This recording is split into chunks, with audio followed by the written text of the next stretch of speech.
सभा चलने की बात है, यह सरकार पर निर्भर करता है कि विधानसभा को कैसे चलाए। और 3.5 साल से जो विधानसभा की स्थिति है, सरकार के द्वारा किसी भी विधायकों का, चाहे सरकार के विधायक हों, सत्ता पक्ष के विधायक हों, चाहे प्रतिपक्ष के विधायक हों, उनका जो सवाल आता है, उनका जवाब क्या दिया जाता है, ये कई बार विपक्ष के विधायकों ने भी और सत्ता पक्ष के विधायकों ने भी चलते हाउस में अपनी बात से विधानसभा अध्यक्ष को अवगत कराने का काम किया है। और जहाँ तक झारखंड की समस्या का सवाल है, जिस लुभावने नारे के साथ मुख्यमंत्री जी की सरकार बनी, वो मुख्यमंत्री बने, जनता के साथ जो उन्होंने वादा किया, नौजवानों के साथ उन्होंने वादा किया, छात्रों के साथ जो उन्होंने वादा किया, चाहे बेरोजगारी भत्ता हो, चाहे 5 लाख नौकरी हो, चाहे स्थानीयता हो, चाहे नियोजन नीति हो, मेरा साफ कहना है कि जितना भी विधेयक इन्होंने विधानसभा के अंदर लाने का काम किया, आखिर क्या कारण था सबको वापस ये लिए? ये तो एक यक्ष प्रश्न है। मुख्यमंत्री जी को अपने गिरेबान में झांकना चाहिए कि आनन फानन में स्थानीयता को परिभाषित उन्होंने किया, लागू किया। फिर कौन कारण था कि उनको 9वीं अनुसूची में डाला जा रहा है और भाजपा को कटघरे में खड़ा किया जा रहा है? सोच उनकी रहनी चाहिए ना कि हम लोगों ने उनको पूरा समर्थन दिया, नियोजन नीति आज तक नहीं बना पाए और फिर 26,000 नौकरी की बात करते हैं। जब स्थानीयता तय नहीं है, नियोजन नीति को ही लागू नहीं किया गया है, तो एक प्रकार से यहाँ के छात्रों के साथ छलावा करने का ये काम सरकार कर रही है। और कहीं भी झारखंड के लोगों का भला नहीं है, चाहे वो अस्थाई वासी हों, यहाँ के मूलवासी हों, या ये जिस रूप में डोमिसाइल को परिभाषित करना चाहते हैं। आज तक हम लोग समझ नहीं पाए कि 60-40 क्या है। हम लोग बार बार मांग करते हैं कि 60-40 नहीं चलतो दादा, नहीं चलतो। ये भी सदन में इनको बोलना चाहिए। रही बात आज छात्रों के साथ जो इन्होंने काला बिल लाने का काम किया, जितने भी विधायक, चाहे वो मने कि एक तरह से परवर समिति में भेजने की बात की, सुझाव भी देने का बात किया, लेकिन सरकार का जो अड़िवल रवैया था, इन्होंने परवर समिति को भेजने का काम नहीं किया।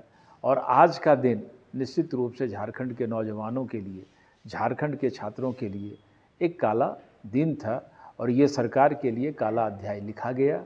वो समय दूर नहीं कि झारखंड की जनता, झारखंड के नौजवान, झारखंड के छात्र, झारखंड के मजदूर, झारखंड के किसान और झारखंड के आम आवाम आने वाले समय में निश्चित रूप से सबक सिखाएगी और ये सरकार को उखाड़ के फेंक देगी। सारे के विषय में कुछ नहीं कर सकते हैं। कांग्रेस और सरकार को अपने चाल और चेहरा की चिंतन करनी चाहिए।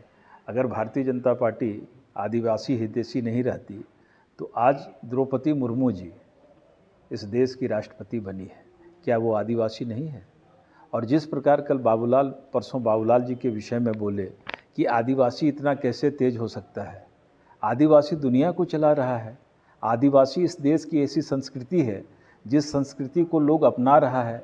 हम जहाँ तक झारखंड की बात करते हैं, हम कह सकते हैं कि झारखंड हंसता, गाता, नाचता, खेलता प्रदेश है।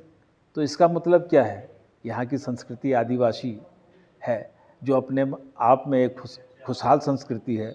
रोज़ देखिए, जब से ये सरकार बनी है, चाहे रांची राजधानी की बात कीजिए, चाहे दुमका उपराजधानी की बात कीजिए, रोज़ आदिवासी छात्राओं का अपहरण हो रहा है, उसकी हत्या हो रही है, उसका बलात्कार हो रहा है। क्या सरकार एक भी शब्द बोली है? चाहे आप दुमका की घटना देख लीजिए, कहीं की घटना देख लीजिए, सरकार ने एक शब्द कहीं बोलने का काम किया है? इसलिए जिसको सुंदरता मिली नहीं, वो दर्पण को दोषी कहते हैं। हम लोग तो आदिवासी के साथ ही हैं। हम लोग तो दलित आदिवासी की बात करते हैं। आप मेरी बात देखिए, मैं एक छोटे से परिवार में पैदा हुआ, गांव गरीबी देखा, सूरत, दिल्ली, बम्बई में काम करने वाला एक मजदूर आज भारतीय जनता पार्टी का दूसरी बार का विधायक है और दुनिया की सबसे बड़ी पार्टी का जिलाध्यक्ष है। तो भारतीय जनता पार्टी में आज देश स्तर पर जितना भी देख सकते हैं, सबसे ज़्यादा आदिवासी सांसद, सबसे ज़्यादा दलित सांसद भाजपा के ही हैं, सबसे ज़्यादा दलित विधायक भाजपा के ही है। तो भाजपा दलितों के साथ है, आदिवासियों की हितैषी है और हम कह सकते हैं कि इसके पहले रामनाथ कोविंद जी को, जो दलित थे, उनको राष्ट्रपति बनाया गया, फिर द्रौपदी मुर्मू जी को बनाया गया। तो ये प्रमाणित करता है कि भारतीय जनता पार्टी दलित और आदिवासी हितैषी है। झारखंड की आवाज यूट्यूब न्यूज चैनल को सब्सक्राइब जरूर करें, लाइक, कमेंट और शेयर करना ना भूलें। जुड़े रहिए हमारे साथ, क्योंकि हम हैं आपकी आवाज।